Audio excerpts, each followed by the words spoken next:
the screen sharing. Zack, zack. Okay. Good. So, during the last lecture, we have been playing with networking, and we didn't came very far. So we have only implemented a TCP client and TCP server using the Qt classes, as well as a just C client, a very simple one. So now we will continue with adding UDP. So UDP is different than TCP in as far as that it's not connection oriented. So on TCP you have to establish a connection before you can send data, and once you have established a connection, then you can send data. With UDP it's completely different. You just send a package to a IP and port pair, and if it arrives, good. If it doesn't arrive, your problem. And if you are receiving data back, it behaves the same way.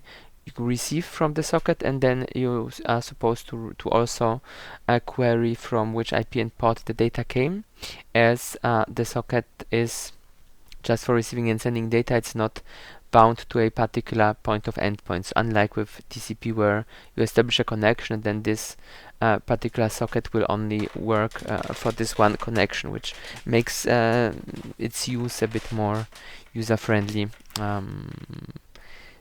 when you don't want to add too much of your own complexity. We started the UDP stuff already slightly by adding the class, but then we realized that that would take a bit too long to finish.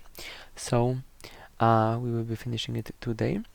So obviously first thing we want to add will be some TCP, some UDP includes. Where are includes here? Nope. Yeah.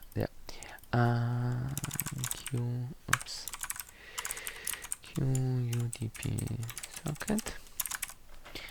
We add most of the includes in the precompiled header, as this really improves the performance in comparison to having it in every single file re-included again and again. There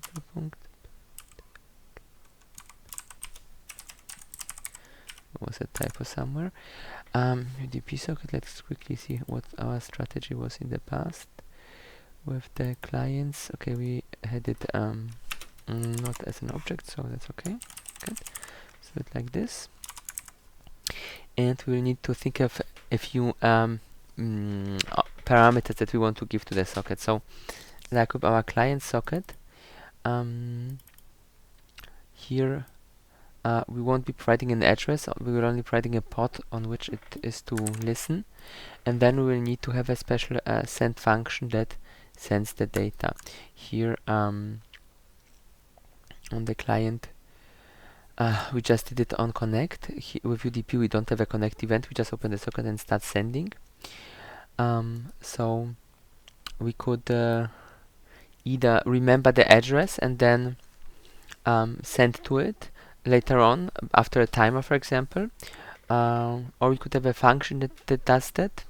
I think for now, since we want these samples to be quite similar to each other, we will go with the timer option. That sounds easy enough. So we have our socket. Of course, it's a UDP socket. We need then the address where we want to send. Cool.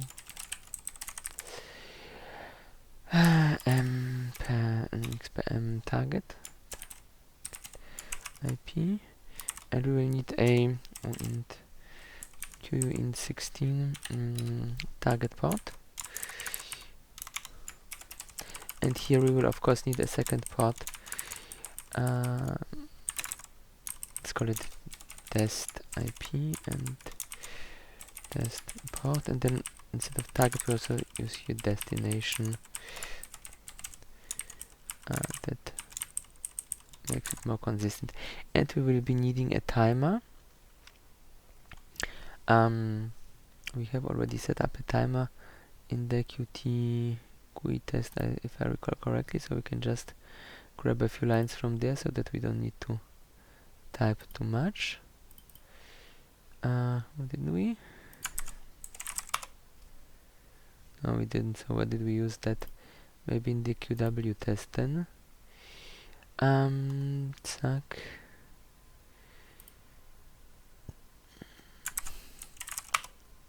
Yeah, so we need this, and we will need that, and that much. So let's go to our network, to our socket, Zack. Zack. Here the new, here the kill. We will also need to add the distractor so that we can kill the timer properly.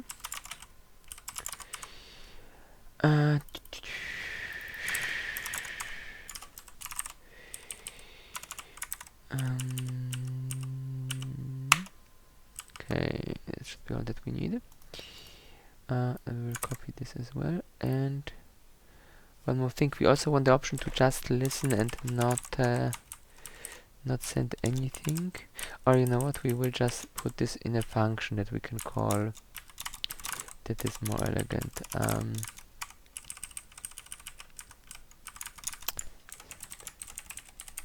Send delayed, and then just and what and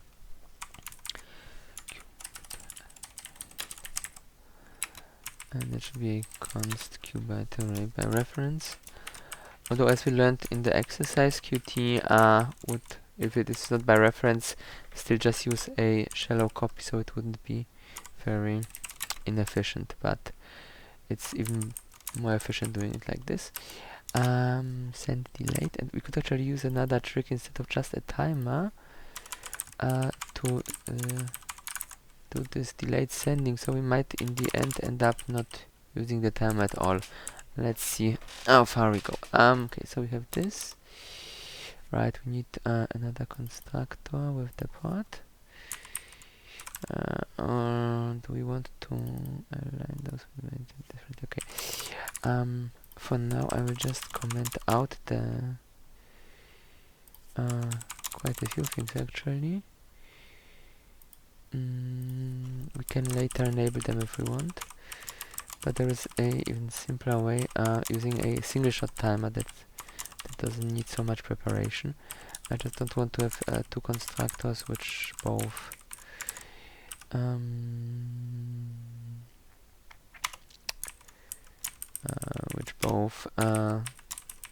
look too similar, although we could doesn't matter, we could use the other constructor anyways.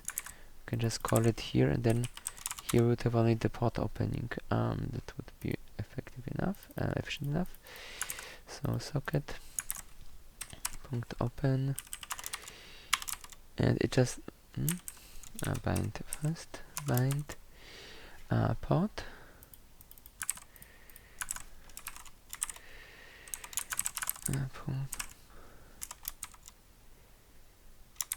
Don't think we need QUDP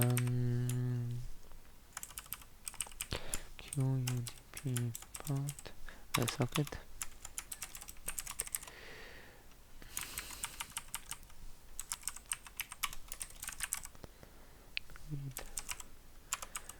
Right, okay. We just bind the socket to the port and open it.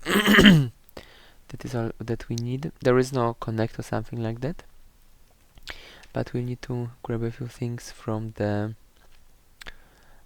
client here. We will need to on client data probably, although we should call it maybe differently since we don't have a client in that sense. Slots, private slots. Let's call it on not client data but on peer or node. Node. On node data or just on data. That's simple enough. So on data, as you recall, will be just triggered whenever we have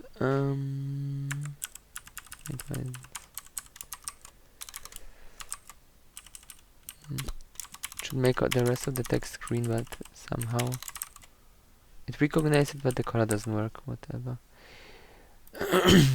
So we have our data that will make do something, and let's see what signals we have on our UDP socket, if we have anything special. But as you see, there is nothing. We need to go to abstract socket and then to IO device to find our ready read signal. So this is very similar to the rest. Okay. Open socket. In principle, we could bind it from here.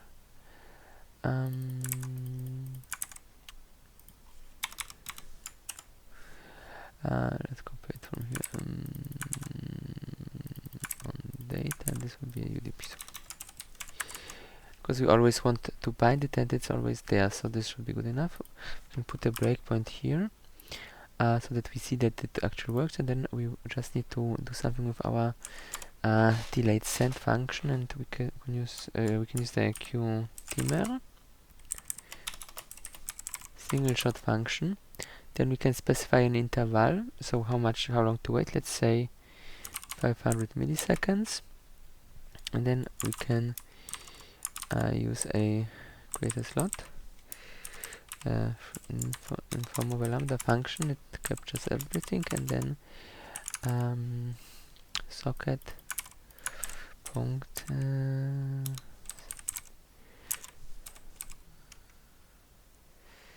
write datagram. Datagram is data, comma, host is test IP, comma, and port is test port. And the write datagram replaces the read and write that you have seen on the other socket. So since this socket is not really stream-like, and we also need the data, the information from where the data has been received. It's here in this case you are not supposed to use the normal read. So here, if we have the socket, and then we have a read datagram, which gives us some data. So we will need a buffer first. Yeah, buffer. Oops. 0x1. 4 kilobytes should be more than enough. Comma, caesar off. Buffer, comma. And then we'll receive the host IP and port as well, so that we know where to reply to if we want to reply. But this is of course not dest but source, src, and it cannot be const since we want to overwrite it. Right, so this goes as a reference, as a pointer, to be more precise. This would be nice to 0 first. Zack, and the thing will give us an integer, which is the count how much it read. So size smarter. Where's the mouse? Zack. Good. So we can put a break. We have already the breakpoint, so this is fine. The IP we don't care. We know what it is. The port will work. This send should send it delayed.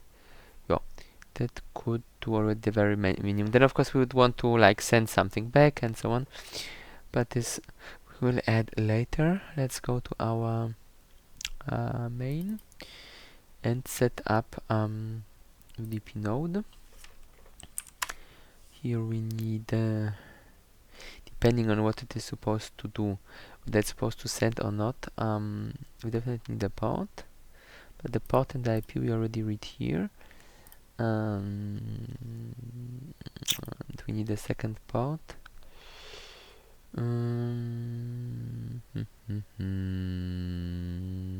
Let's do it like this. Let's copy those thingies.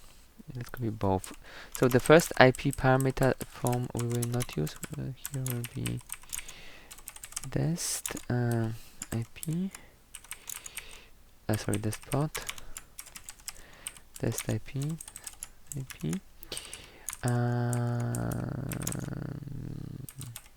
Dest port. Dest IP. And and something to send we could add also. Qubit array, qubit array, send data,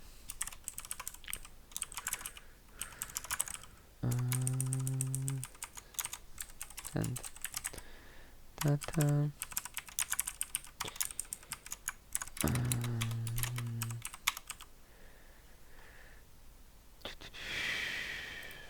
punct to Latin 1. Okay. Let's write. And this any is definitely not valid, so that must be something else. Yeah. So let's for now copy a bit here. Exec will be the last thing we want here. The address is supposed to be null, or rather we don't care for it, and this will be UDP, a node qt, which we need to include. Why not? Node qt,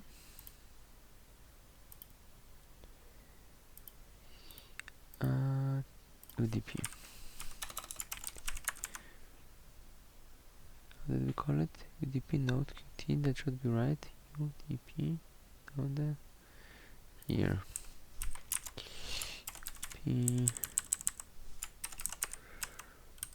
no.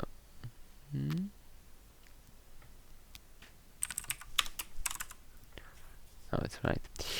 Right, so we have our node. The node starts at port, and if let's copy this, and if we have sent data, then we care for the rest, and if we can copy those error messages here, because if we have this send specified, then we need to have this. Actually, we could make it simpler. We can just else case that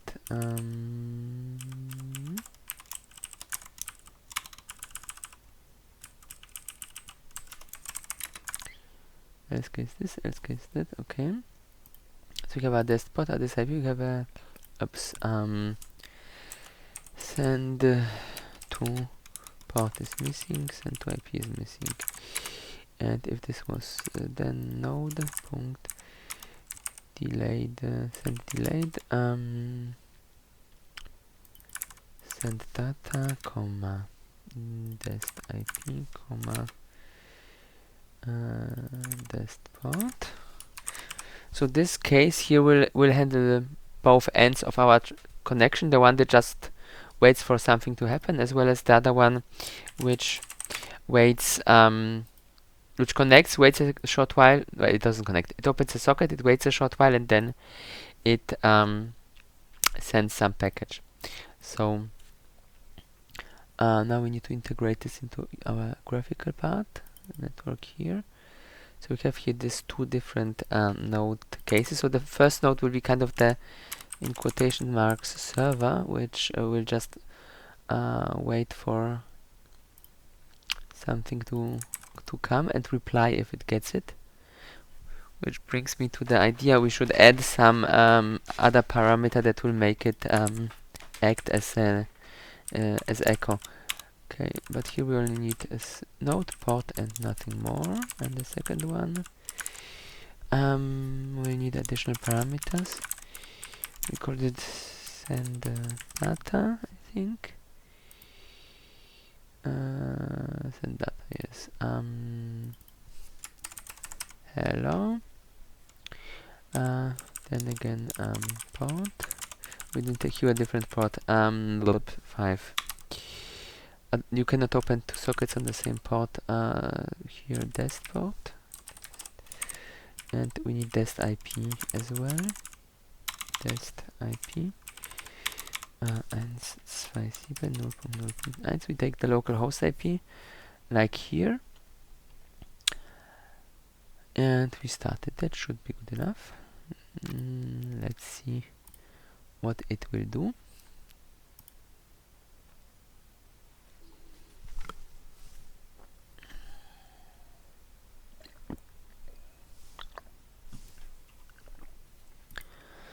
So first we just start node 1. We see it running here. It opened the socket 1, 2, 3, 4. And now we'll start node 2, which also started. It opened a different port and it should have sent something, but we somehow did not get anything. Let's see why. We have a breakpoint on data. Bind report, that should be correct, or maybe this is not on the is there maybe there is the own slot. Let's see. No,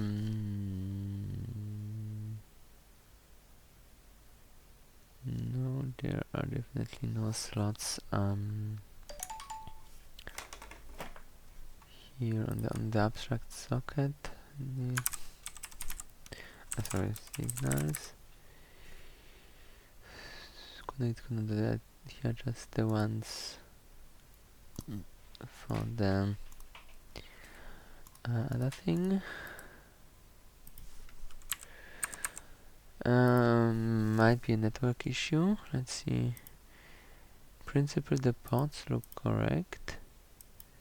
Let's see where it tries to send the data, whether that is right. Let's start again. Node 1, node 2, where it tries to send data. Hello. Test IP, or we don't see it. We could print it as string as to see it. Port 4, that should be the right port, and then this should here receive a package, but it doesn't.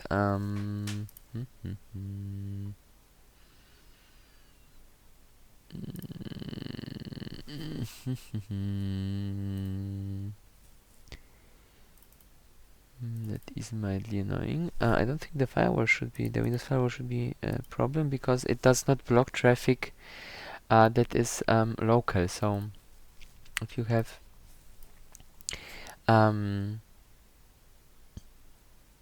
if you just have a connection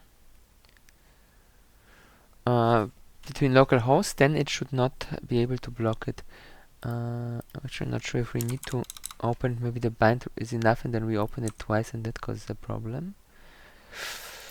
1, 2, send, nope. I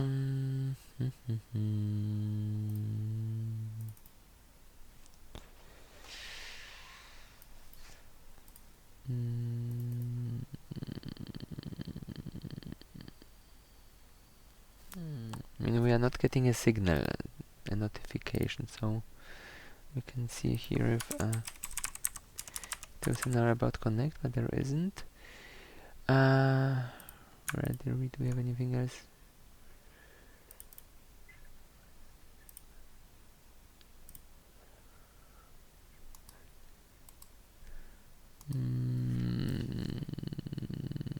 We could just have a loop that checks permanently whether something is there, but that's of course not really what we want. Let's check quickly the documentation for the QUDP socket. Let's see. Well, datagram pending, that's what we did.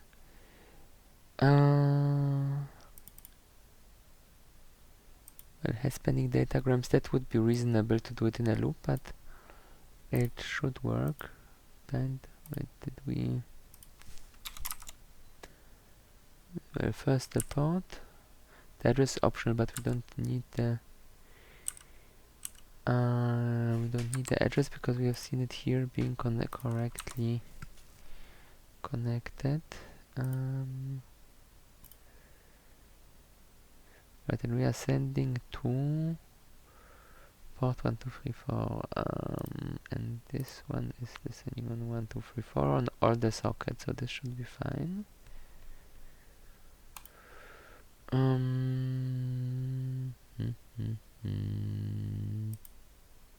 No, that must be a firewall issue, because it should at least ask us if we want to permit that.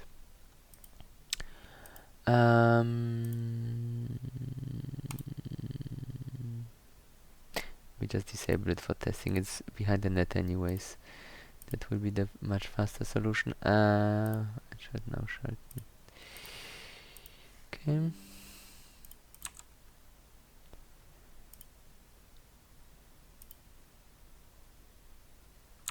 Send. Nope. That is annoying. Let's just enable the timer and run periodically a check if there is something to be received. This is of course not the right way of doing it, but it sounds like a reasonably quick fix to the issue. Socket while has pending datagrams. Yeah, and just on data. Not sure why the connect here didn't work. Let's put a breakpoint there just to be sure and run again. So yeah, the connect did its thing. Now the timer will be shooting periodically, and that works. And second node, send data. But we don't receive the data. I did send them definitely. Maybe there is a problem with the IP address really. Constraint hipster to test IP to string. Is the order of arguments correct? Yeah, it should be IP and then port.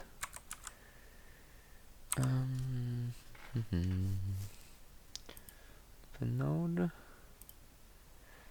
Start the second one. Oh, the test IP is broken. How did that happen? Well, that explains why it didn't work. Test IP. Test IP position plus count. Let's see. I'll just start the second one. Position 6 arguments.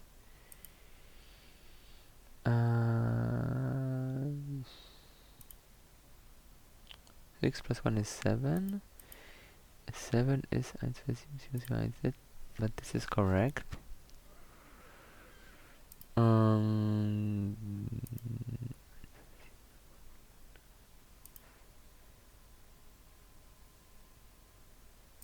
Step. Here it still looks correct.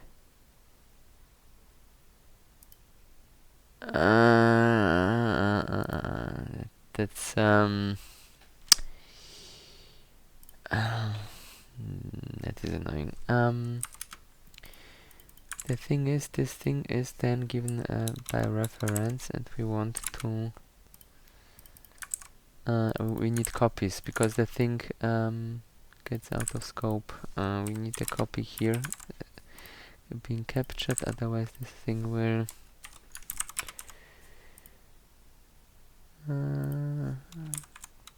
shouldn't that take this reference? No, then we just take it. Okay. So the problem was that the memory where IP existed didn't exist once this lambda was triggered. That's of course not so great. We just try it here instantly. Yeah, now it's fine. Okay, so then we don't need the hack here either way. That can go away again. It will be working. Although we said that the idea of the loop is a good idea, since we will get one slot and not necessarily as many notifications as many events there are. Do I want this to be here? This is more efficient. But we need something to breakpoint at that breakpoints nicely. Okay. This breakpoint we can remove because we know that this will now work. Open one node, open the other node, and voila, we got our data. So as you see, it works as as soon as one doesn't do some mistakes. So this is quite a risky situation because it's really easy to do, and if you have memory corruption, then this can cause very weird and often unpredictable errors. In our case, it was a very simple issue, but it might have been much more hard to track down. Right, so we don't need the timer again, we can comment it out for now.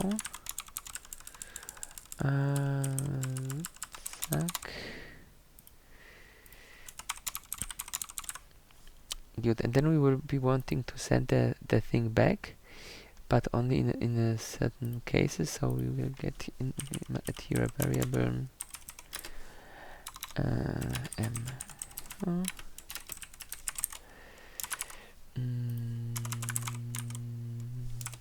void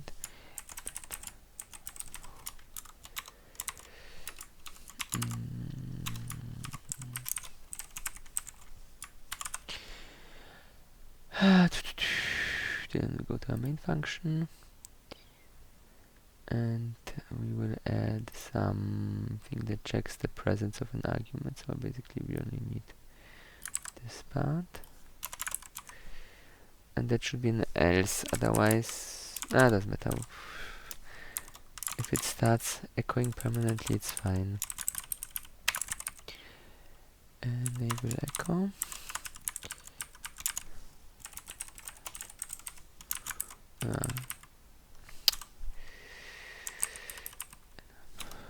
Enable. Just copy it, then it will be a typo proof networking. And we want the server part to always echo the data back to the sender. So we add here this enable echo, and then we can check here if echo is enabled. Then we will send it back where it came from. So if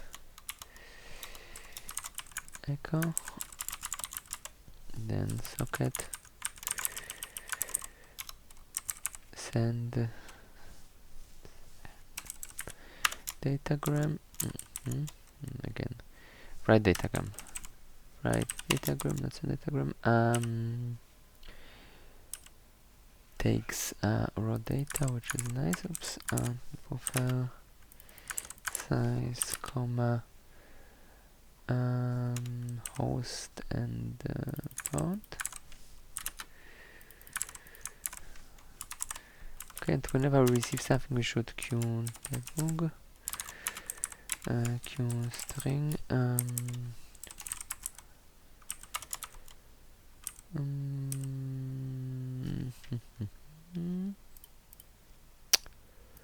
buffer size.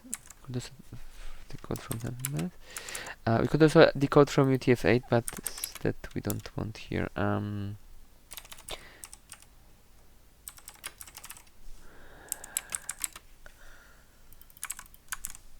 To string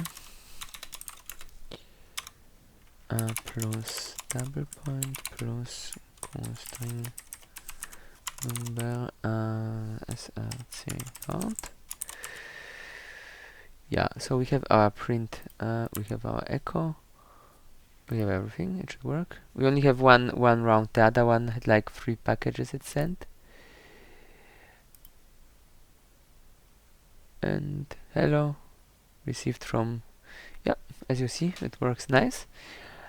So, and here, as you might see, we don't have like buffers that we would maintain across the sessions, across the packets received, because the things can arrive. It will arrive in one piece or not at all. It will not arrive like a part of it. So if we have 2 datagrams received from a given IP endpoint, and we know that on the other end 2 write datagrams have been issued. So it cannot happen that things will be bunched together or broken apart, like it happen with TCP. For very simple communication, this is good enough.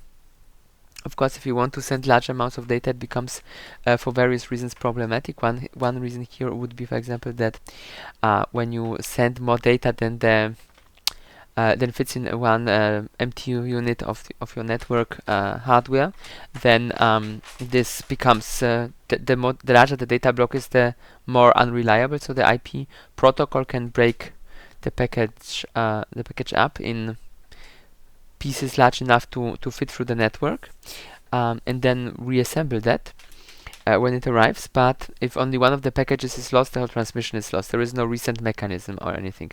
With TCP, if you start pumping frames into the network and some of them get lost, the system will notice which frames are missing and then resend only those that didn't arrive. With UDP, it doesn't work. So it is recommended to try to keep your datagrams to about 1 kilobyte, not more, because this is what usually fits in on any network inside one frame. So if you want to transfer large amounts of data, you would again try to invent some own form of connection protocol. So you could, for example, add some header that contains a sequence number and maybe the total count of packages and stuff like that. Add some own mechanism that will reply, okay, I got the package number such and such, and so on. So in principle, you can implement an own version of TCP on top of UDP. And in fact, this is done in various scenarios, either when you want very high data rates. So TCP is very generic, and it was designed in a time where the available data rates were much smaller, so it's quite conservative when sending data. But when you are in a data center and have a fiber connection between 2 servers, you might want to pump in as much data as possible. And there are custom UDP based protocols for data streaming. So towards the user, it behaves like TCP. You have a pipe, and you can pipe in as much as you want, and it will arrive at the other end, or the connection will break if for a too long time all the retransmission attempts fail. Another scenario where a custom protocol is used is, for example, by BitTorrent. They have the UDT, short for Micro Transport Protocol, which is a custom implementation. The idea there is that you can tunnel UDP packets through some sort of NATs, not through all, but through a subset. And with TCP, you cannot do it. If someone is behind a NAT and doesn't have an open port, then you cannot talk to that user. But even if you would have a third party to mediate the connection. But with UDP, if you are lucky, then and have the right type of NAT, then if you have a third party that will tell the other party that you want to communicate, both sides send packages to each other. On one side, one of the packages will be lost on the NAT before the NAT established a state for this communication, but then subsequent packages will be able to go in both directions. So in such scenarios, a custom UDP based protocol is also quite advantageous, because then you can use it for this so-called NAT traversal. It's something that might be useful in certain scenarios. Of course, here it's more of an anecdotal value. I don't think that in a typical lab scenario you would want to, or rather you would need to create some own custom communication protocol. Usually just TCP or UDP will be good enough. You could, of course, inside of your software maintain client states. So if you receive a communique from a client, then you can create a state for the client, write down when you received it, what did they want, etc., etc., and have some timeout. If there was no communication for some time with that client, then it will be cleaned up. Or also have a protocol that you can just say that like to terminate the session. You would not want to refer to this as a connection, since UDP is connectionless, but you could refer to such a client as as a session, and then offer options to terminate sessions. You could also require first a defined handshake, so that you cannot that the client cannot just send you a random package and you have to do it, but rather it would work so that first you establish a session and then you can communicate. Things to keep in mind here is that UDP has no verification of any sort for authenticity. TCP in principle also doesn't, but since it's stream based, it would be quite difficult to guess the right sequence number. With UDP, if you have an adversary on your network, they could just send UDP package with a forged sender, and your system would just process them and don't know that they didn't came from where they should. And since there are no sequence numbers or anything, there is nothing to see on the package that it might not be genuine. So if you would want to create some sort of a trust relationship between your clients, you would either just encrypt the connection with a first agreed upon key, or what you also could do is that you would go the route of implementing some sort of own sequence numbers. That's not very reliable, but as long as the adversary cannot eavesdrop on the connection directly, only can send rogue packets, that would be already good enough. Okay, so we have here this minimal sample of the UDP communication, the way that it's done in Qt. So now we could take a look on how one would do such a thing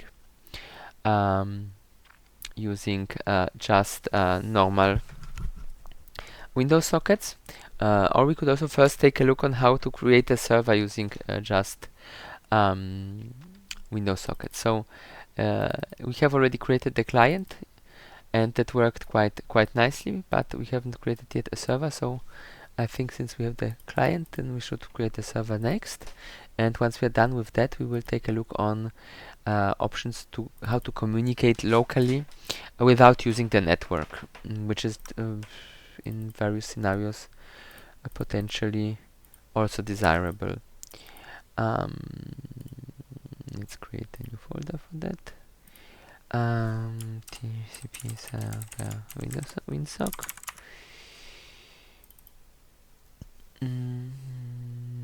Right here in the right TCP server WinSock, add class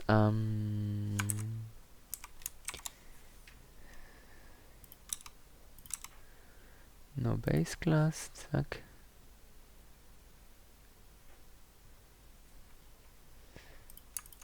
We move it where we want it,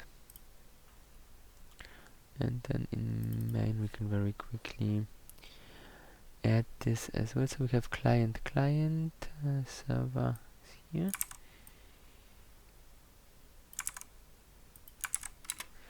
So it will be server vs and here it should not say that Qt because it just network test. Right, yo, server port missing, TCP server vs.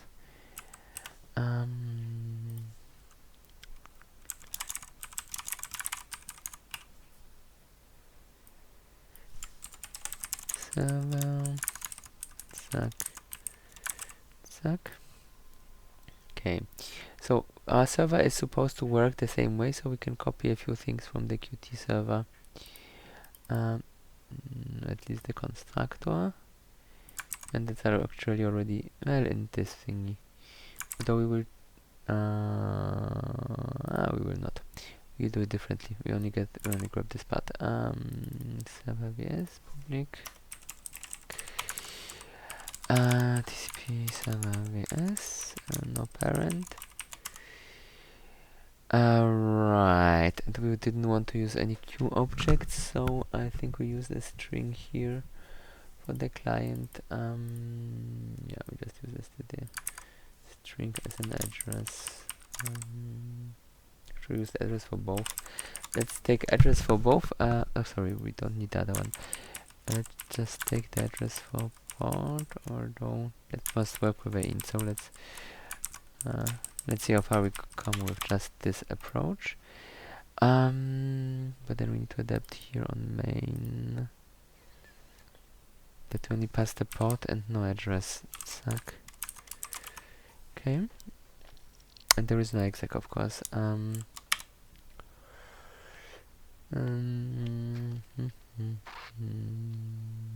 we can have an exec, but that will not do much. I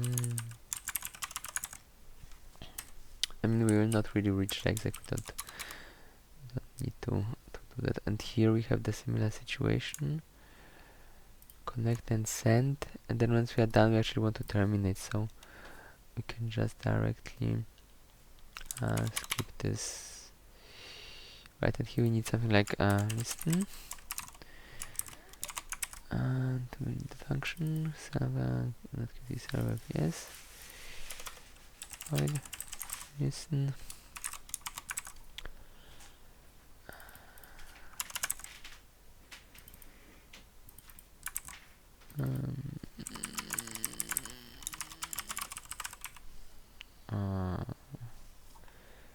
Right, we don't want this to be queue int, we said no queue thing, so signal the unsigned short port. Zack. And in principle, everything that will be interesting will be done by listen, so let's just move this to listen, so that, because otherwise we would need to add some variables, then we need to adapt the main part here. Okay, and then of course we'll need a button for that.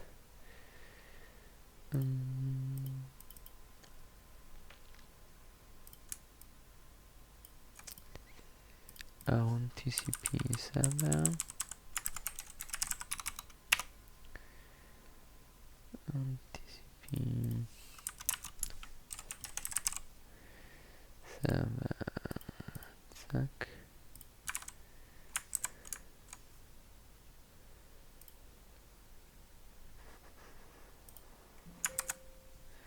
Speichern.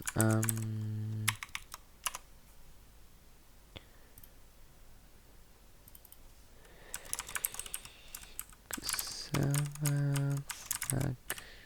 Zack. VS. This we need to create.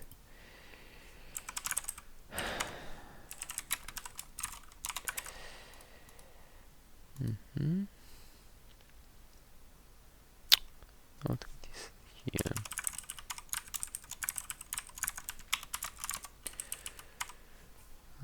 We just grab this. Did we correctly change this here? Server VS, yes. Server listen.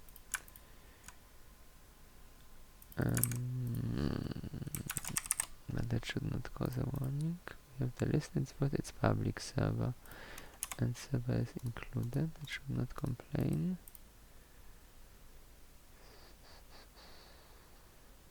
Just like this. Right here. Good.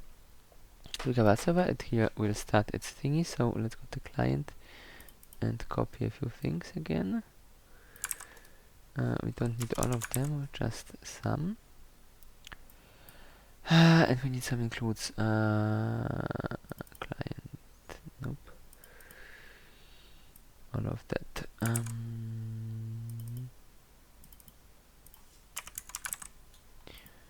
So we set up address info, we don't care. Close socket, yeah, that should be. And here we of course need to change everything. So UDP is a datagram, and of course not TCP, but 21-ish was UDP 17. Here sock datagram. Oh, this actually we will not even need, I think.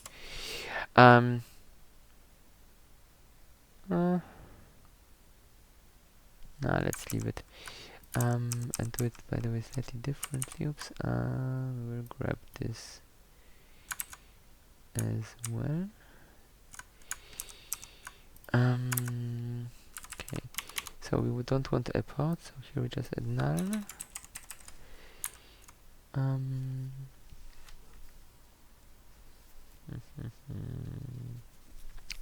This should, we should pass this here as a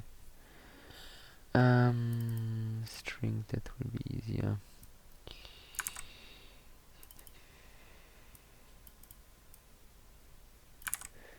Then let's adapt this here again to the way we did it here. That here, there.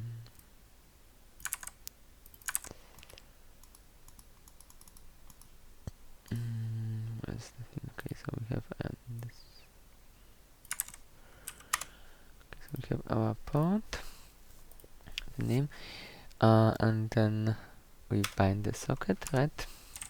First bind. Did we create the socket? Yeah, we created the socket already. Bind socket, comma, name is name, comma, result name,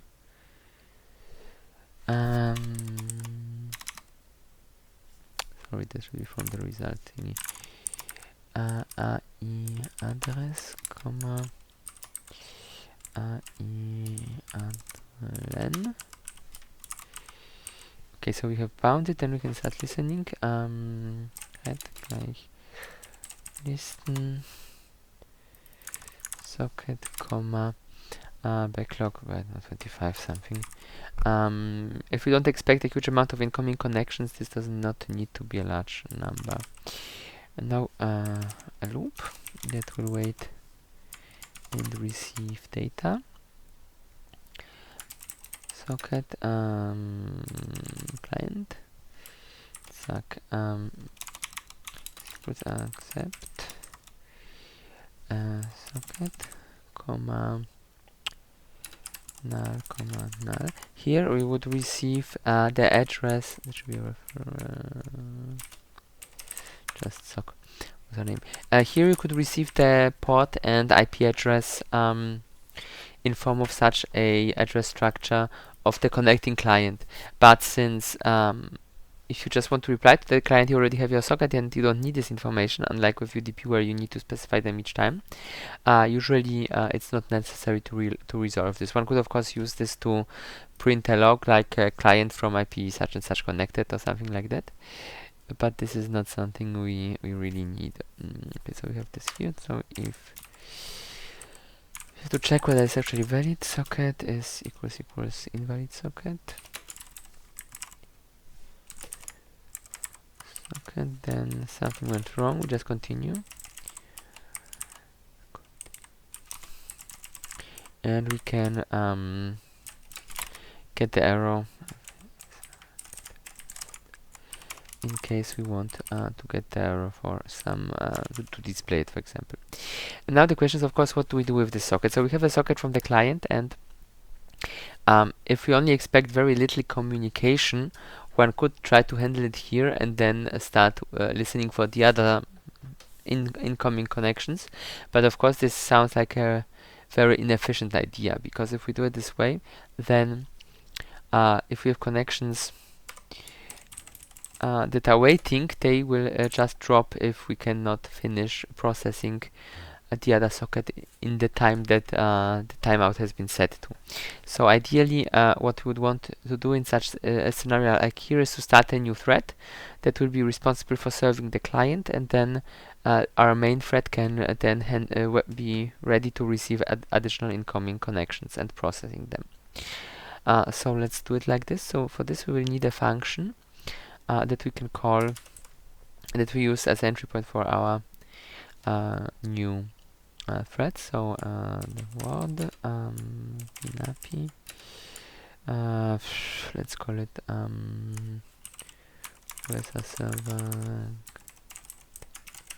client ports, lp void param, lp param, and we start a thread. Handle hat ist gleich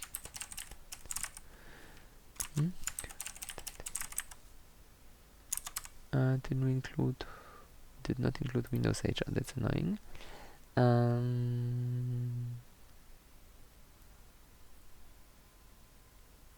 that oh, it's there. Strange why it didn't show before. Null, comma, null, comma, client ports, comma, param. And as param, we can specify something that we want. We could create like a client structure that would then be responsible for handling the client, or we just try to do it as minimalistically as we can, and we just pass the socket file handler. That's it. So let's go with the simplest option for now. Okay, flags null and the null, and we close the handler since we don't want to deal with it anymore. Of course, if you would make a more complex server, you would create a client object. You would probably save the thread, and so that you could terminate it if needed, etc., etc. But for our use case here, this is not needed. So we just grab our client socket from our param, and the rest will be quite as we already have seen it kind of in our client application. And yes, we just have a loop that does something, and when it's done, we can close close socket client. Right, the name here is of course wrong, and this wasn't defined. And we said we want this to just send it back, so now we want to send back what? Exclamation mark. Send client, comma, buffer, comma, red contains the length, flags 0. Yeah, we could of course evaluate if this worked or not, but we don't care. Sorry, we didn't want to send echo, we wanted to send what 1, 2, 3, 4, 5, 6, 7, 8, including the terminating 0, it's 8 characters. Did we actually send this with the terminating 0?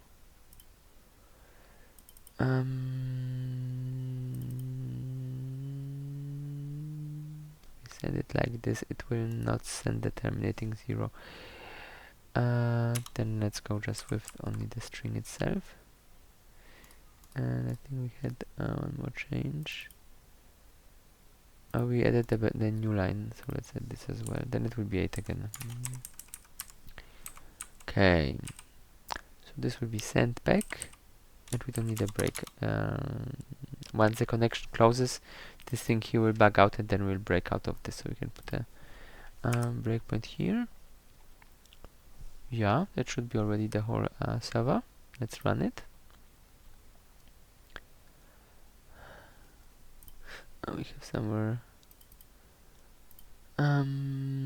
socket const char. We are missing the flags. Okay, one more bug somewhere, and we want to return something. We don't care for the return value, but it is required. Alright, so we start our TCP server. We see if it's running. It seems so. So then we start our client. And well, the client already did everything. Our server kind of didn't. Let's put a breakpoint here. This is invalid. Let's put it here. Let's just run it again. Client. It's not connecting for some reason.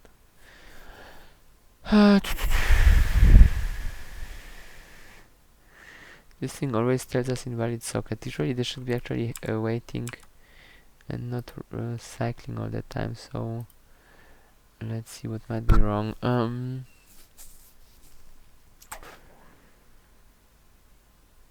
Oh, wait. We copied that from the wrong place. We copied that from the wrong place. We copied that from the UDP client. Of course, that this cannot work.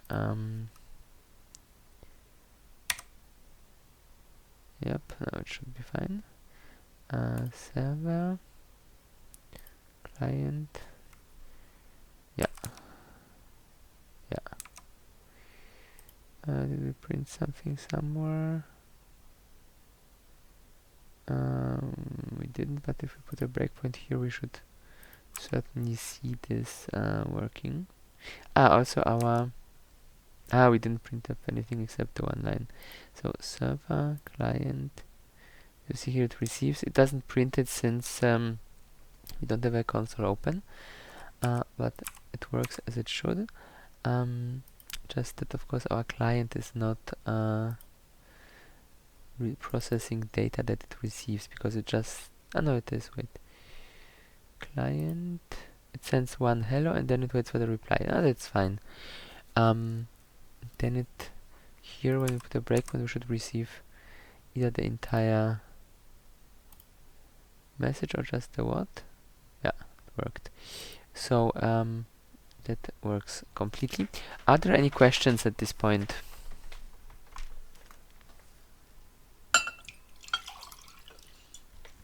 No questions?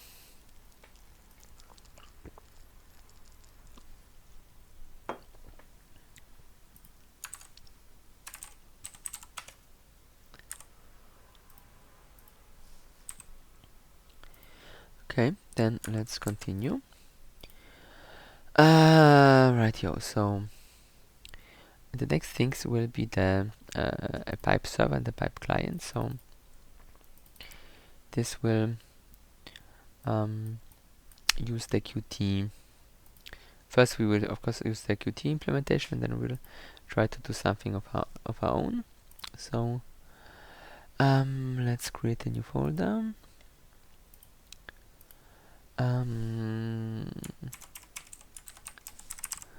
Pipes, or let's call it local server. Because on Unix you call this local sockets instead of pipes, if I recall correctly. Pipes you are using when you are connecting inputs and outputs of processes together. On Windows this is slightly different. So we just call it local server. Also we will need a local client.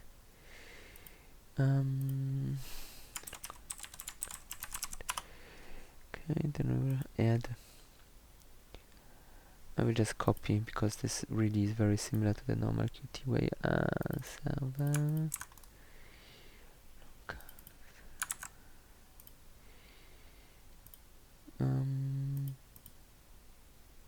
Is this ready? Yeah, it updated. But we should rename it, of course, here to local. Local server. And local server. HTTP meet local zack zack. Then we of course need to include local socket, or local server q local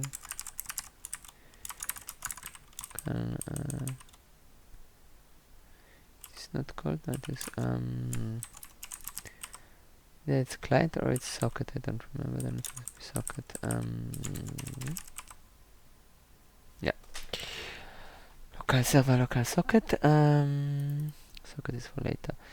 So we have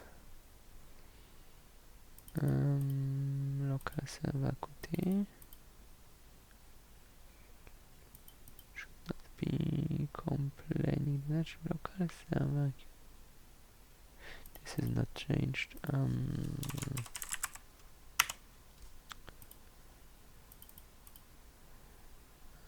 Okay, so let's start with the header. There is no port, there is just a name. Const q string name, and it's required. connected, client disconnected, local socket. Was it local socket? I think it was local. It was local socket, I guess. Yeah. Then here, try. Why is this?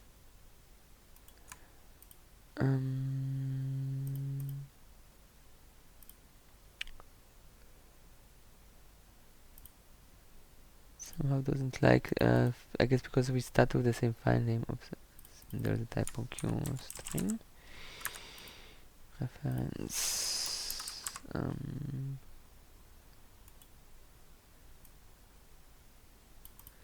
Okay, let's what do we do?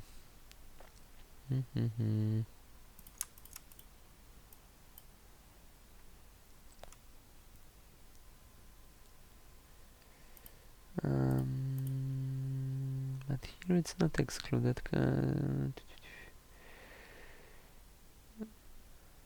Oh, here it's not included in the project at all.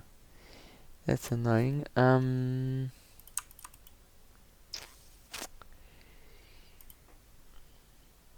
I guess because we didn't rename it before we added it, and it cannot have two files with the same name, it just threw it out from the project. It's still not working. Okay, I just put it somewhere else. Delete it here. And then put it back. Oh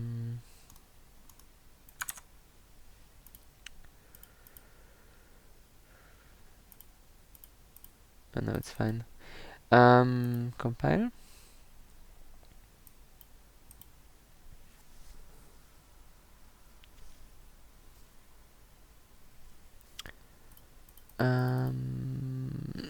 That's wrong. Wait, what? Did I did the renaming the wrong one? It didn't save it. Ah, that's annoying. Unless I overwrote the other one. Oh, this one is not broken. Yeah, it wasn't not particularly glorious to have not renamed those files first. Visual Studio got quite confused and then just didn't do anything. Const string name in name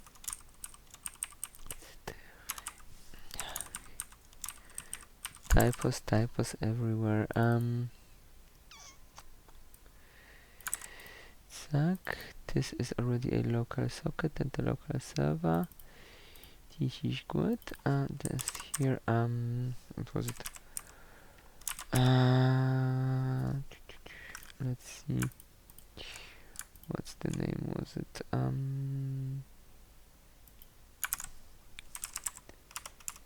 start?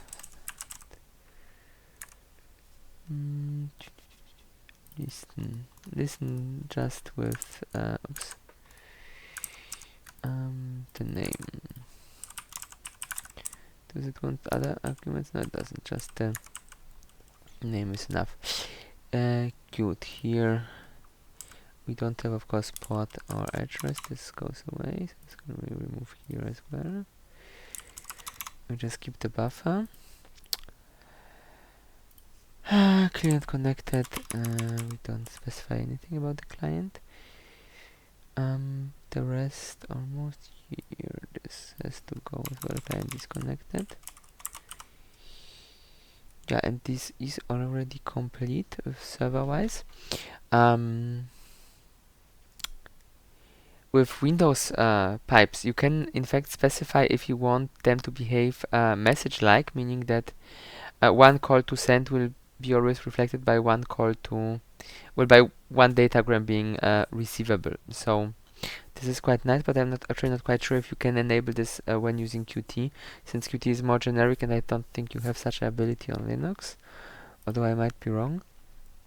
If you need such an option, I would just recommend to take a look here what different options and parameters can be set. But on the first glance, doesn't look like that would support a datagram mode. So this is probably really just a Windows thing and thus not present here. So let's now do the same with the client, but this time let's not client TCP client Qt, but this time let's first rename it so that we don't break anything. Local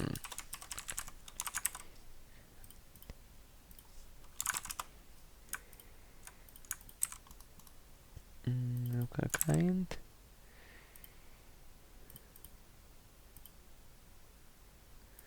Cute. It's again a red. Why? That's annoying.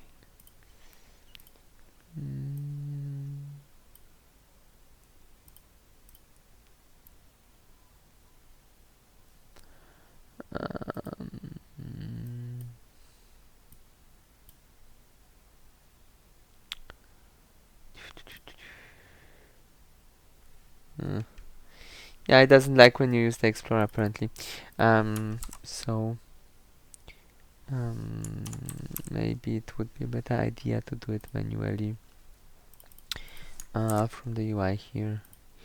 When not using this view, but only this view, and then setting the filters manually, using Explorer works just fine.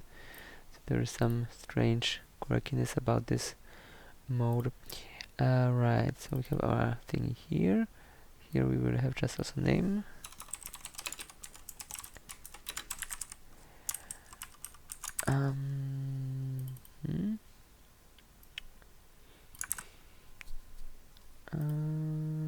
Connect. Connect to server name. And that's already it. It's complete. So as you see, the fact that all those different socket types are derived from common types makes it really convenient to work and to generalize things. So if you would create a more complicated class for some sort of communication, you could easily just plug different socket types into it and it would just fine handle them without much trouble. Okay, so let's add this to our mechanism. So we need more buttons. We'll just do more. It's like local server Qt. Run local server Qt. And, run local client.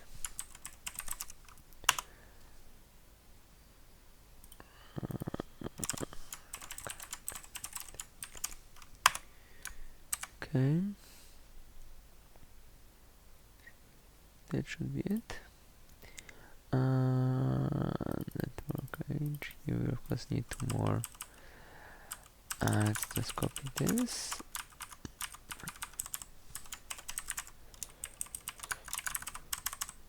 And as said in the last lecture, these local pipes on Windows are not using network at all. So unless you use Windows's built-in ability to relay such data over network, so the Windows kernel can, if you have the right authorization set up, enable you to connect pipes over the network between machines, but this kind of is not really the typical use case. Normally you are just using them to communicate locally, and if you do this, this just adds another layer of abstraction in between, so it's not that of a straightforward process. Okay, so let's copy TCP client. Actually, we could just copy the whole thing here and just replace very minor thingies. TCP. Sorry, local local, that's of course name, my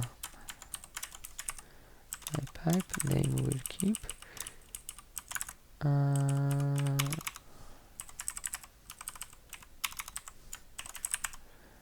Okay, should be all good. Then the main server and client. Yeah.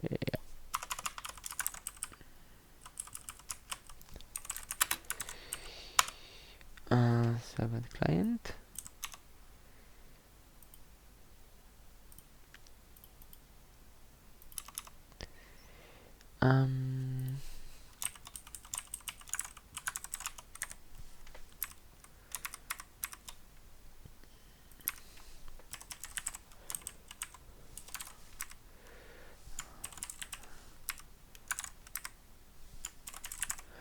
And of course we have now a name, not a port, so let's do it here, qstring name.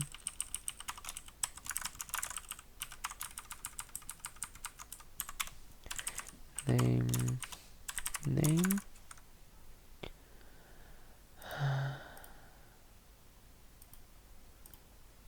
Right, name. Let's be consistent. Small n, and in this case, of course, if name punct is empty, then we complain.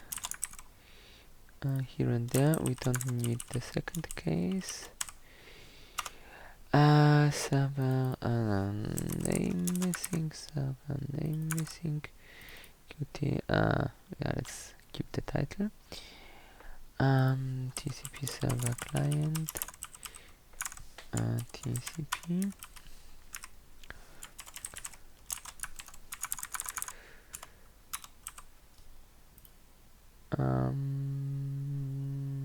Local. We did not add qt to the name of the folder. We should be able to do that here. Yeah, that should have worked. Okay. Local server. No, it's wait, of course there should be name. And here as well.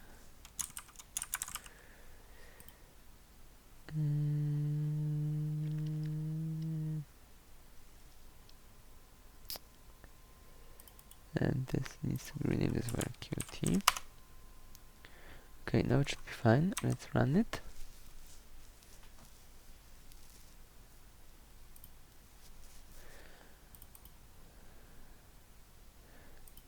Oops.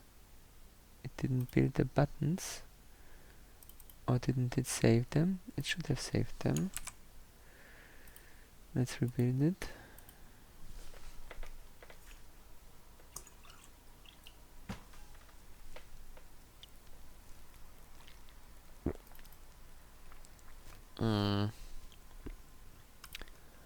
Minor mistake, that here is already a string. Yeah. So when we start the server, it didn't work.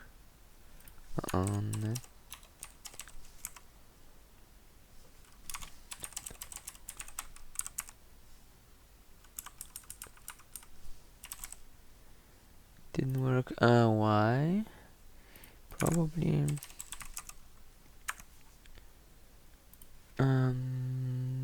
Let's see. Either we have not connected those correctly. Yeah, we did not connect those correctly. We did not connect them at all. That explains it.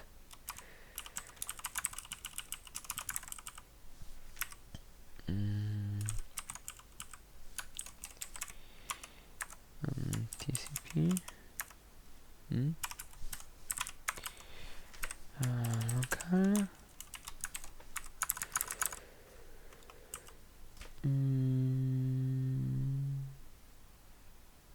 Run local client qt. Oh, a typo in the thing I copied. repeat. That's of course not great. Server. Yeah. And of course we don't see any sockets because it's not using network, but in handles, if we should actually be able to restrict this to files because I think it counts as a file handle.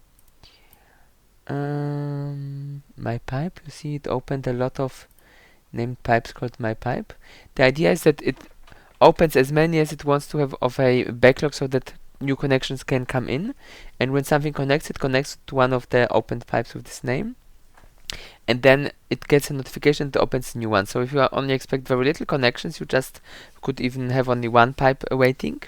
But if you expect a large amount of connections at the same time, then you want to open a large amount of pipes so that none of them runs into a busy state. Although that is signalized with an appropriate error, so a good programmed client should then just wait for a few microseconds and retry, in the expectation that then the pipe will be ready. And then here we can connect the client. So here, as we see, we already had this hello and what working, and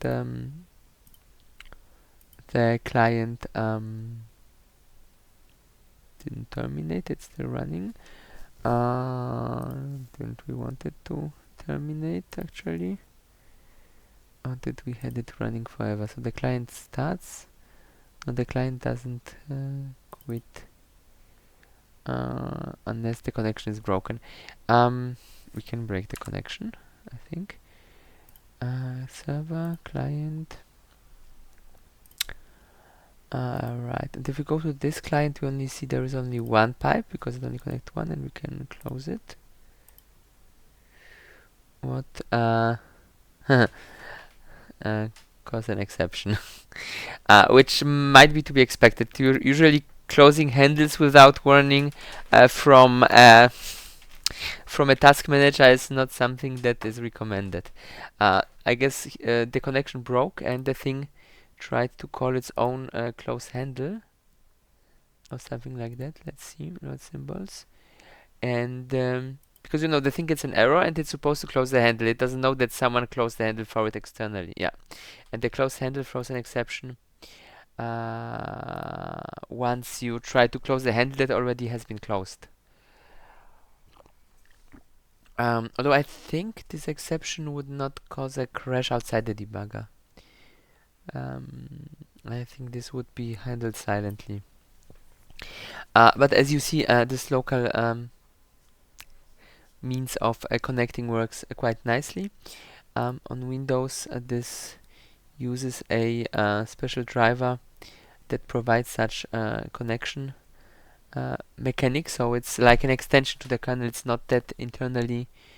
It's not that mandatory. You could try starting a Windows without that functionality, although that would probably break a huge amount of things. So maybe if you would have like a Windows recovery environment, this extra small one that you can start from a USB stick, the one in which Windows Setup runs, there you could probably try to break such things, and you probably would get at least as far as seeing the shell and then trying to which applications actually break if that doesn't work.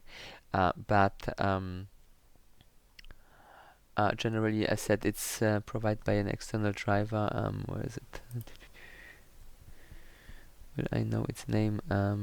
Zack. Drivers.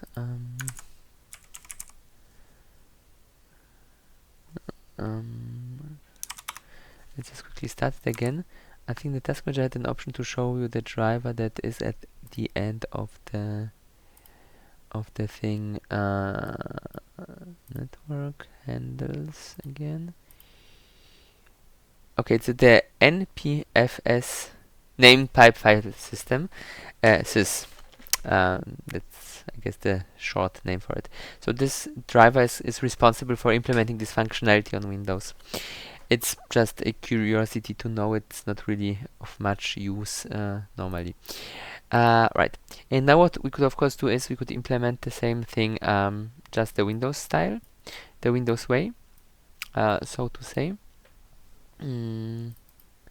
Or we could make this a homework. that would be a bit more elaborate, because there you would need to find out how to connect those things, so that might be too difficult.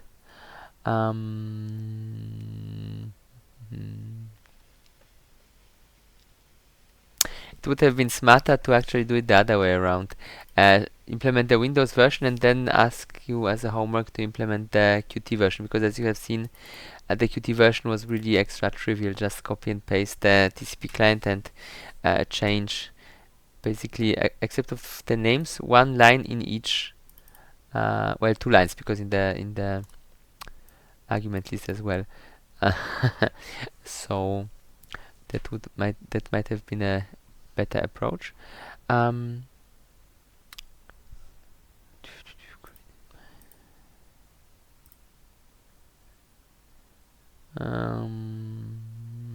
will have to think of some reasonable homework that you could do here that would not be too difficult.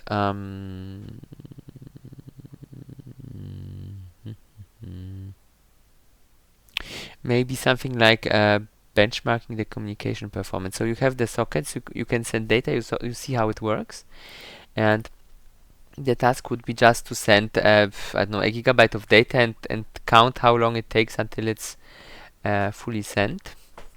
Although this would be slightly challenging, because it's right here. As I said last time, if the buffers get full, it will return less than what you tried to send, and then you know how much it sent, and then you should keep sending, resume sending in a next loop. So this might be a bit difficult.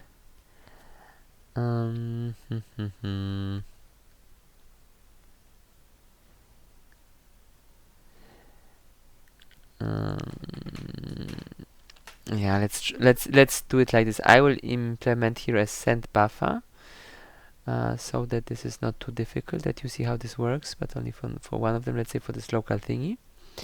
And with this, it should be possible to implement this reasonably easy. Of course, now calling everything just mbuffer was not ideal, because the other one will be called send buffer, so need to rename it. It's file buffer.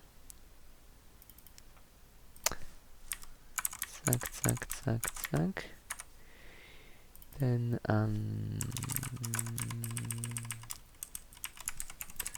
send buffer. Okay. Then we need a function send data.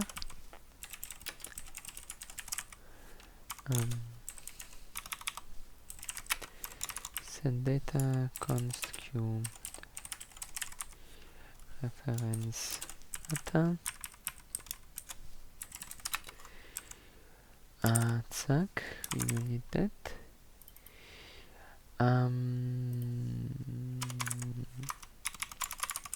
In principle, such a send buffer would not be wrong to have on the server as well.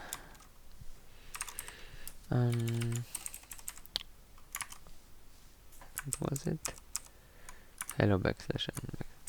But since the data rate to the server is limited, you could expect that you will not exceed the amount that can be set. Okay, so we have this, and what we do is we take send buffer,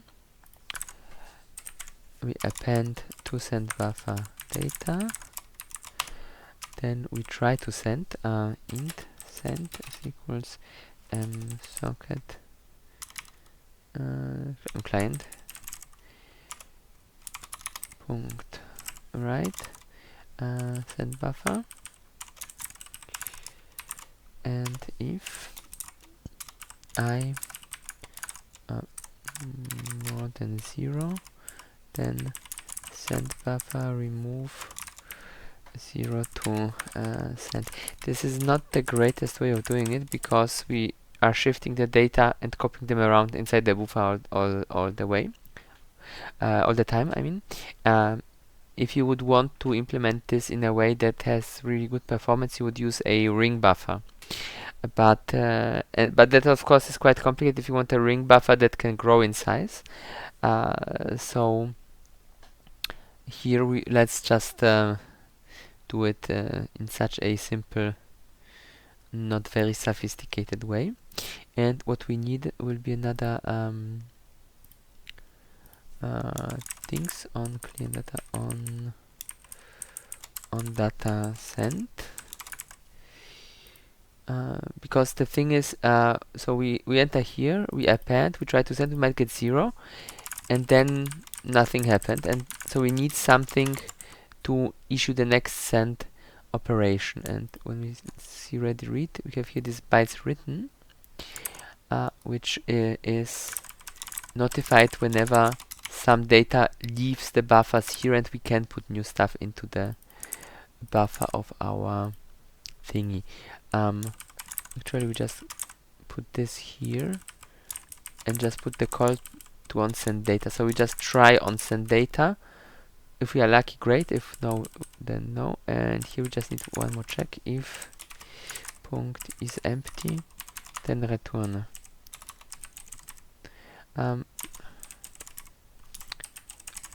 The thing I don't think would cause an error if we just put it an empty buffer, but it's a better practice to ensure that we don't run in some sort of loop or so where this would try to work all the time. Right, and on connect we have send, and we want to send more than fits into the buffer, so we could generate like a huge amount of data and send them, or make a loop. Let's do it like this. Bitte data 0x100. Which byte is defined in Windows 8 and we don't have included in this file. Then actually we don't need to fill it, we can just send zeros. Oops. We could here print qdebug send complete. Yeah, because we sent the last thing and we don't have anything more in the buffer. So we have here a huge data blob. We could start with this hello in either way, and then for int null is less than, let's see. So we have here 1 kilobyte in our data buffer, and we want to send 100 megabytes, so 100 times 1000. Actually times 1024 if you want to use the right notation. And then we just send data, and this ideally should be a byte array.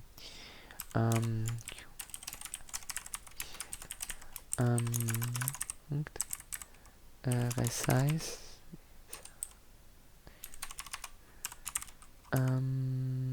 Oh wait, sorry, this is 4K. So if this is 4K, then this will be times 256 if we want to specify this in megabytes. Int to send. Yeah, let's make the code more understandable. And then we will just send this 4K blocks however many times. Qdebug.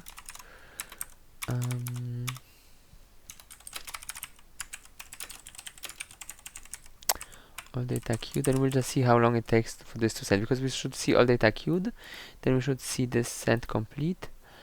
The server will still reply with what each time, but this is okay. Let's run it. Server, client, output.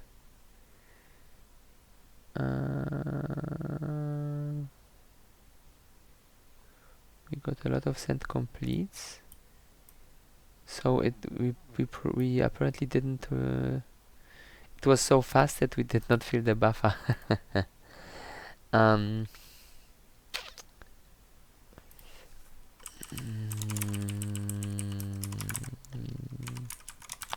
It's empty.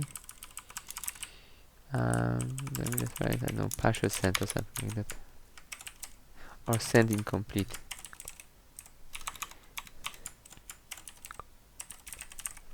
Send incomplete. Let's see if we actually see this even once. Nope, it really works fast enough. So then it basically means that we just need a bigger block. Um,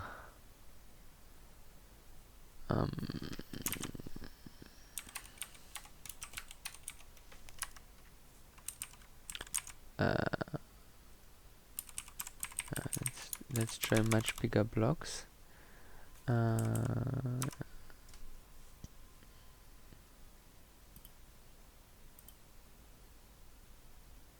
Nope. Well, that is just too fast. This should normally not be blocking, so I don't know, let's try gigabyte. Also, I will remove this line because this is kind of taking too much. Local server.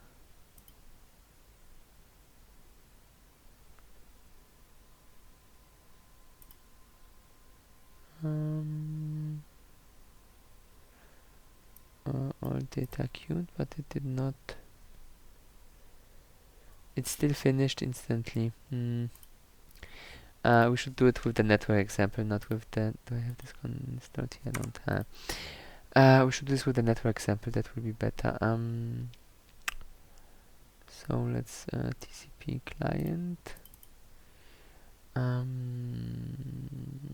Local client.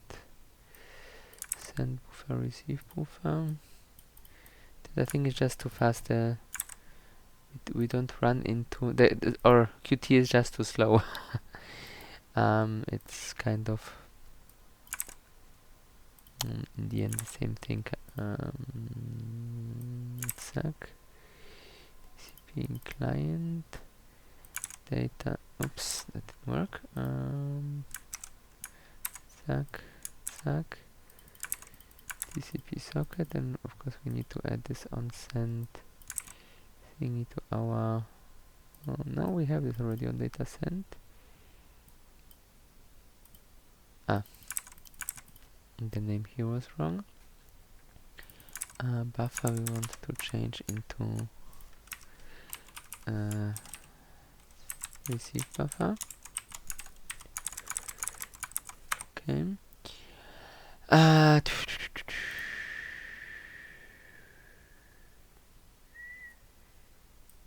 Let's just grab this much.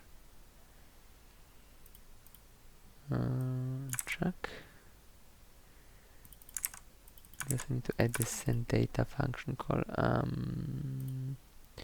Send buffer and send data. Send buffer we already have. Okay. And then it would probably be helpful to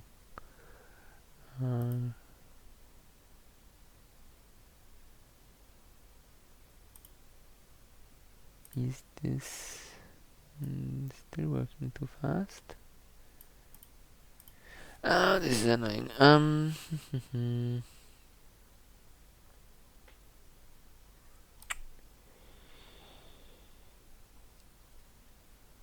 Oh wait, we are triggering this. No, this should not cause a problem. I mean this thing will wait forever for a \n, but this should not cause a problem here with regard to the bandwidth. Let's put a breakpoint here and see how much it says it sent. Well, that was the hello, and then it was the whole megabyte.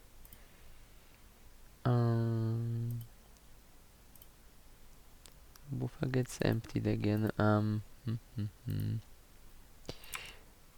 let's put 10 megabytes per run on the socket.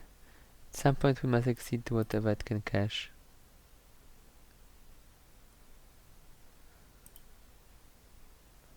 Oh, we broke it.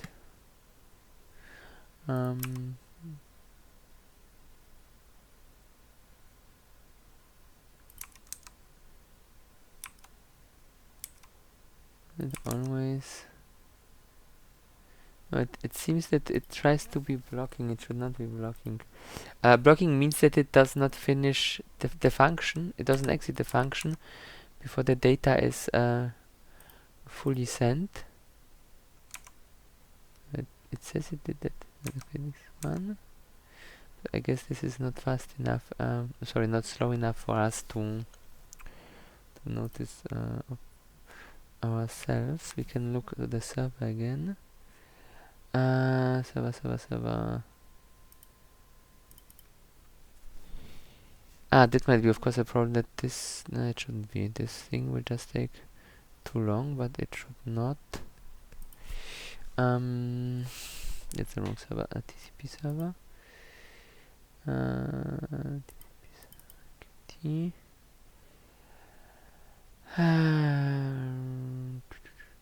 let's just for now disable this part of the code.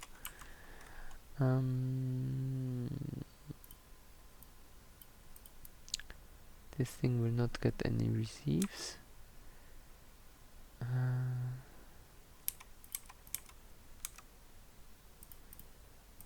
Connect client.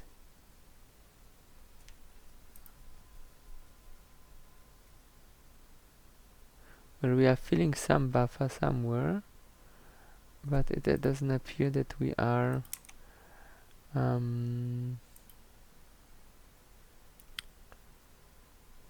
call stack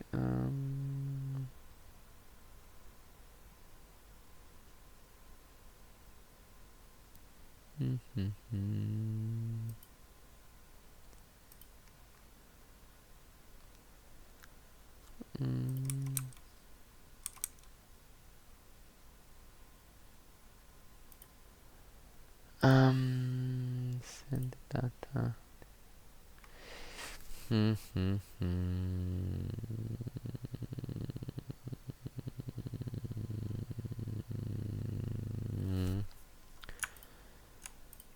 This of course is annoying that it doesn't work. Socket. A setting for here.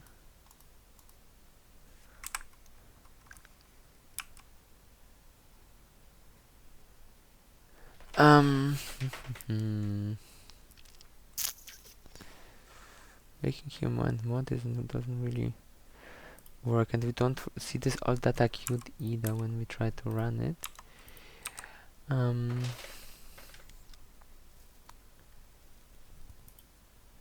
Server TCP client. It just says that all the data is on the queue, but the queue as such seems to be already empty, so it just works too fast. That's not ideal. When we go on the server side,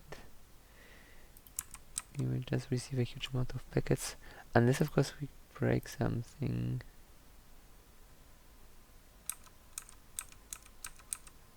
Yeah, but this just works as it should.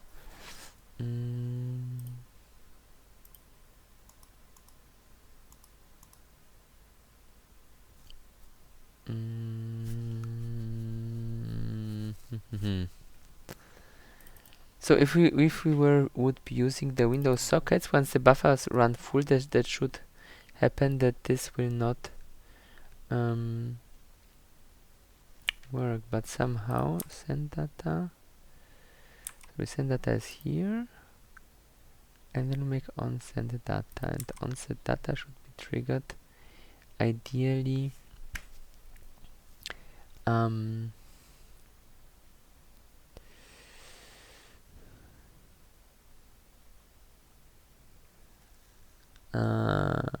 should be triggered ideally twice. Once from when we try to send, which happens.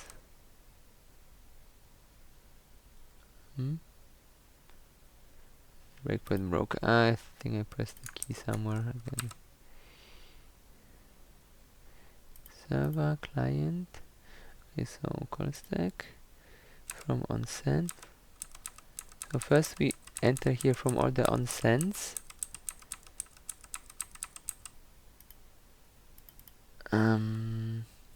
It might be really too fast if we specify the localhost. We can try something else.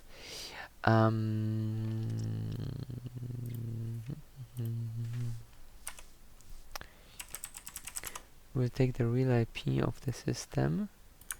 Then it should go really through the network and don't take any shortcuts. That was in networking. So here,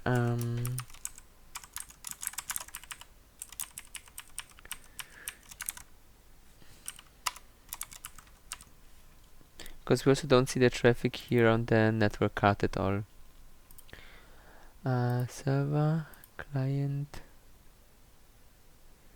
output, all data queued.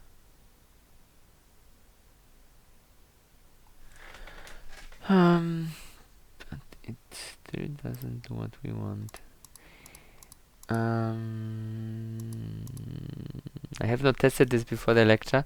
Normally the socket should, as said, at some point just not send whatever we pushed in the buffers. The buffers should not be allowed to grow arbitrarily.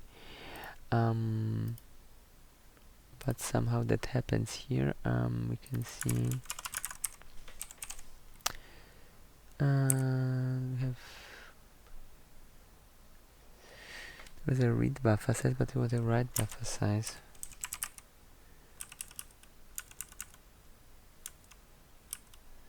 But that's why you have this wait for bytes written so that they can be. That's right.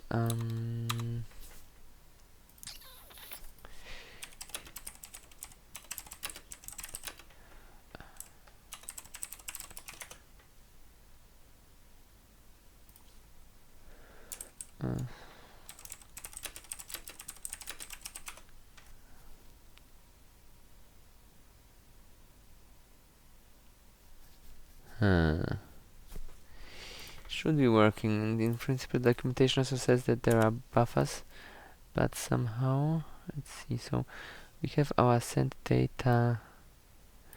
We have simplified this, but let's do it like this so that we get here. Oops, this we want this. Don't send the buffer, right?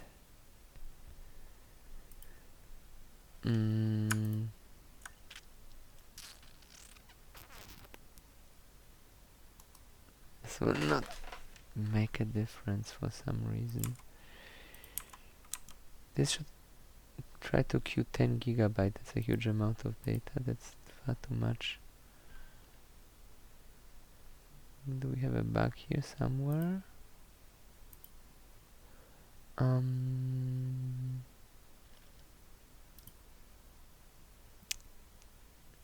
It says it queued everything, but it doesn't look like it, since we would have seen this somewhere in the buffers. Oh wait, because we forgot the append here. It was copied in the wrong position, and that we wanted to copy here. Right.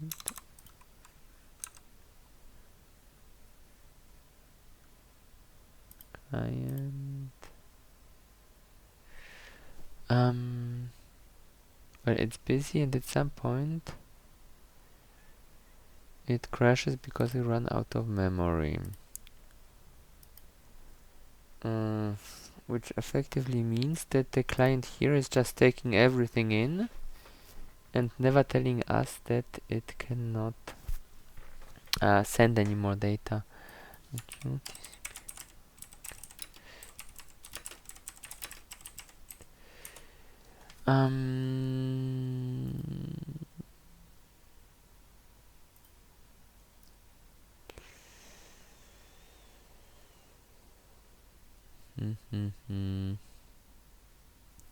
We could implement our own limit, of course. So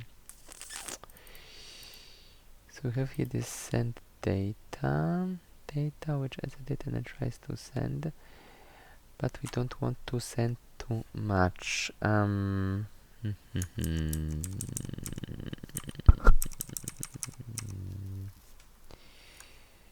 Let's leave this as is. So here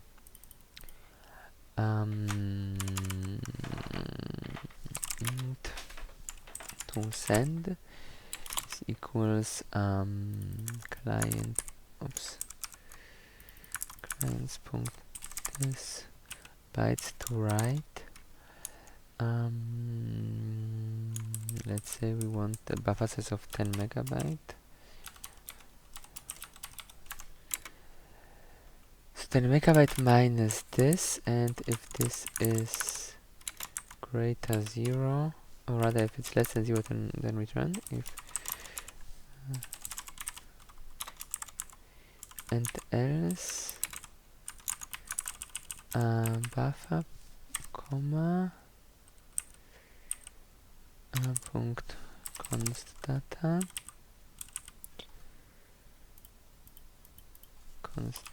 comma to send. But that's also not quite right. Because of course if to send is greater than size, then to send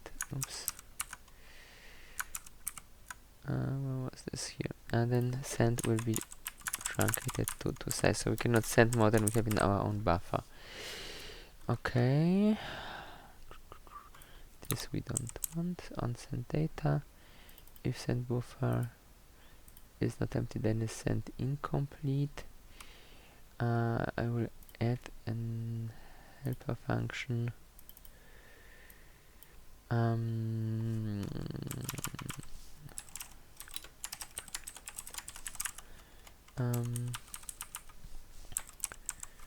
Try send data.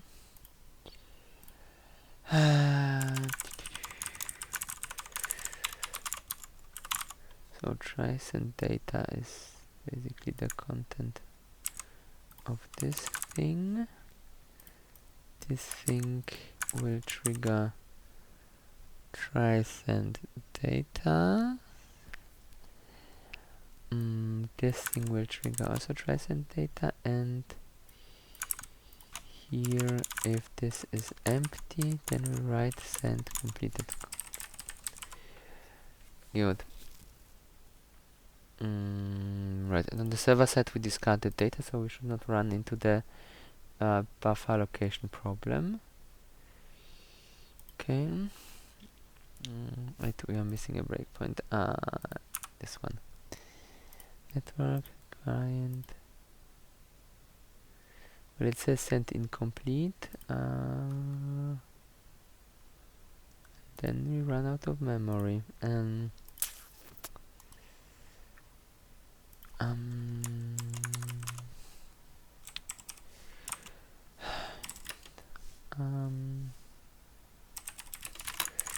Is this giving us the wrong value?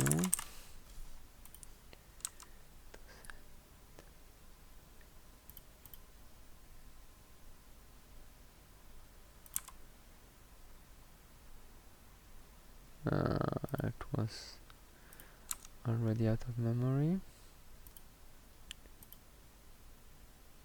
The first one should be 0 and then 6 bytes to write. Okay, so this is growing as we put data in. Send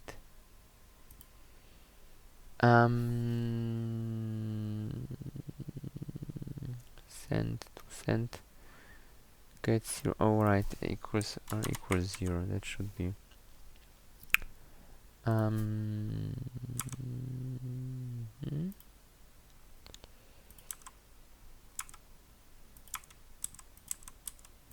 we want a breakpoint here. Maybe not now. Let's try. Right, but we'll then still be filling the buffer up too much. So let's here go with that much data in total. Okay, send incomplete, and at some point it should say that send completed. Well, it said it 3 times, but now it worked the way it should have been working from the beginning. That it doesn't like cache the stuff infinitely.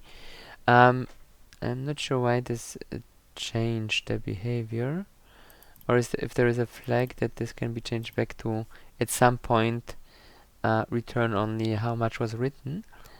But this manual approach is, I think, good enough.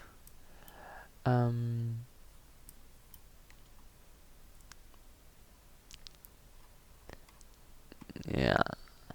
Okay, so let's port this to the other client. And here on the server side, we will enable the processing, although we should improve it somehow that it will not, because it will basically fill the whole buffer with something, and it will never find the \n, so this is not ideal. But for now, let's backport this to our local client. Try send TCP client H. Basically, we just take all that here. Local client Qt, and we just change this. Okay, and this will work. So now when we try this with the local socket, it should also write send incomplete for some time and then said that it finished.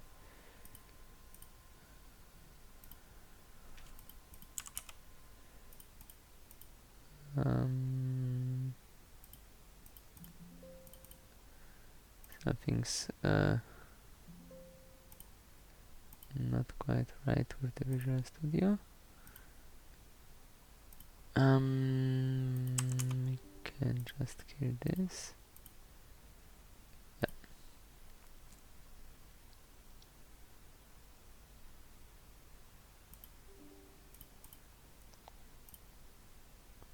Okay. Local server, local client. It says send incomplete, and it completed. So the assignment will be to measure the time both types need to complete this such a task.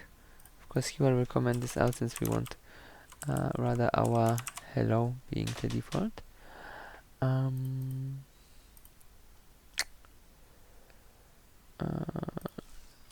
Zack. Yeah. Let's go to network CPP.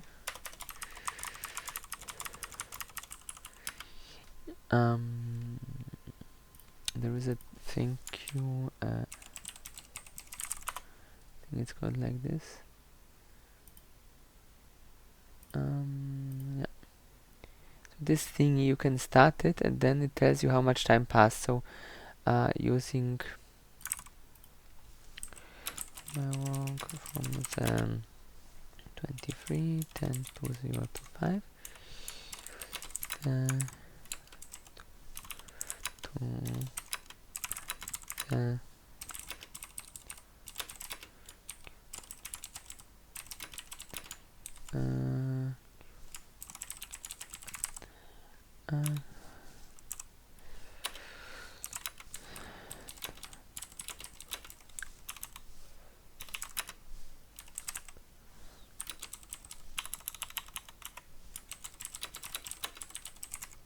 okay, that should be easy enough. Okay, any questions?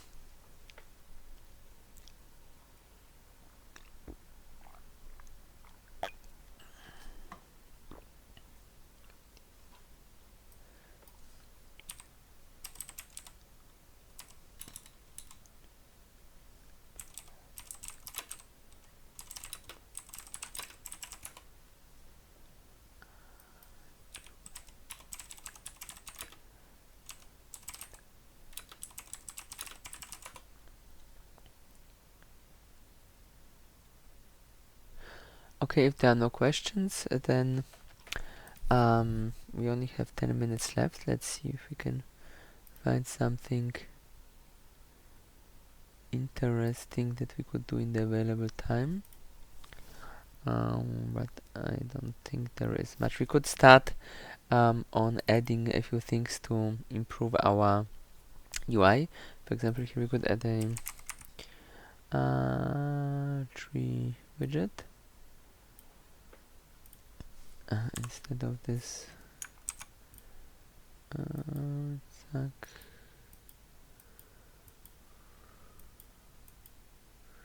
this tree widget that in which we can then, for example, all the list all the running processes.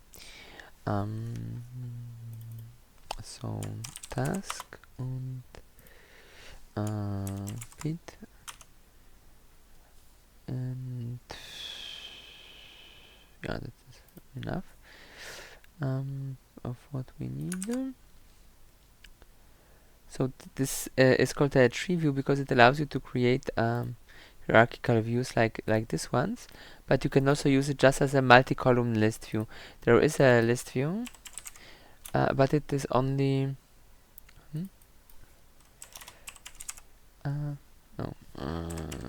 list view, list widget, but it is only single column. If you would want multiple column, you would use a table view.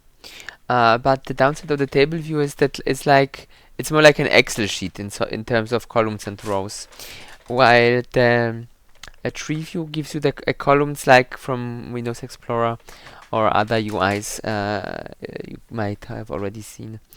So it's quite convenient to abuse it in this way. You might have noticed here that this graphical container types always have a something view and something widget.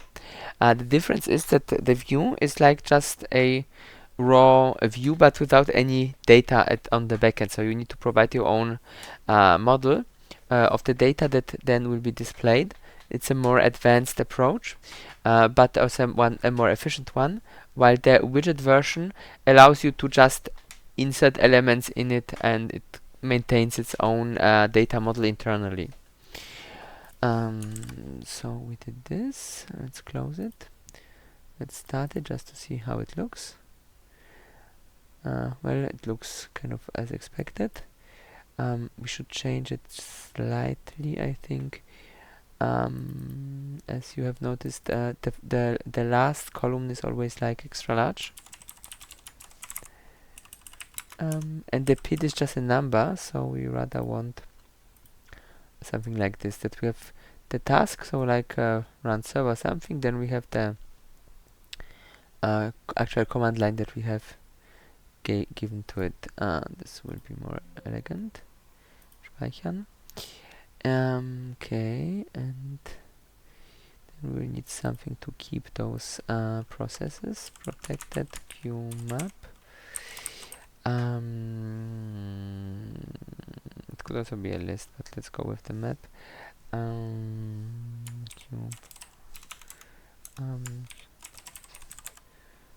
Stern, oops, large p, and then we can save some data for that. So soaked as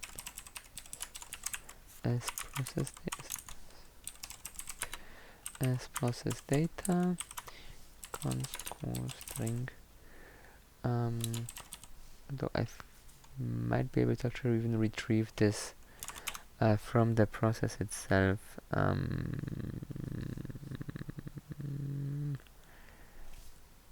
For now, let's just make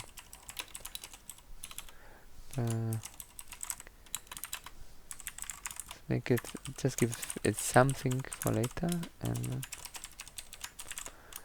okay, then we need the function void or ball.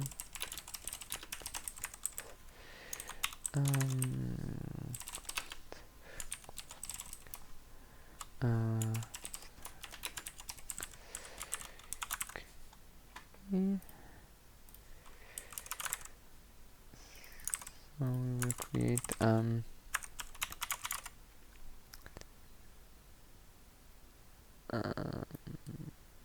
here just replace all those cores.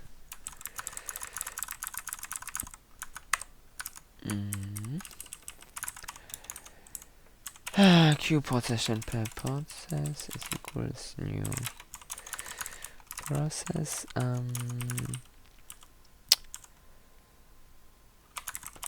Set arguments. I think here we can specify. No. Set start. Something must take the file name. Qstring.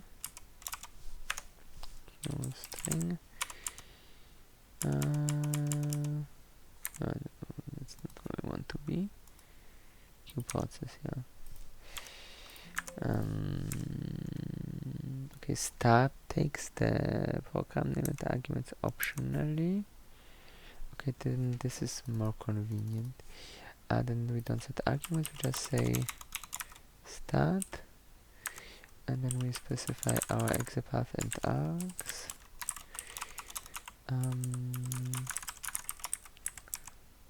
Yeah, we can retrieve arguments from here. Okay, so we started this. It would always be successful. So process ID we can retrieve from here as well. So in principle we can just we really don't need this at the moment. So just make this a queue set process set punct insert process, and then we will need to update the tree, so a function for that.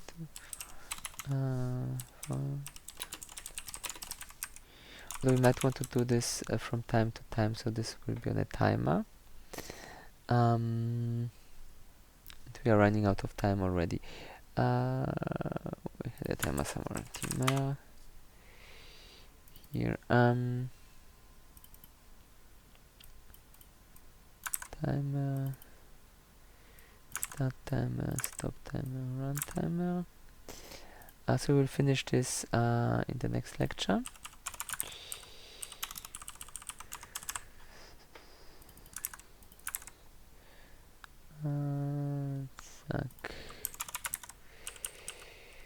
Start timer,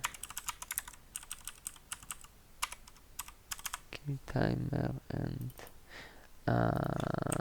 here timer. So the idea is that we will periodically check if the processes are still running, and if they have terminated, we'll remove them from the list. But it will be a to-do for the next time. Currently we only, and of course you will need to connect them with events, so that if the process finishes, there should be some signal somewhere.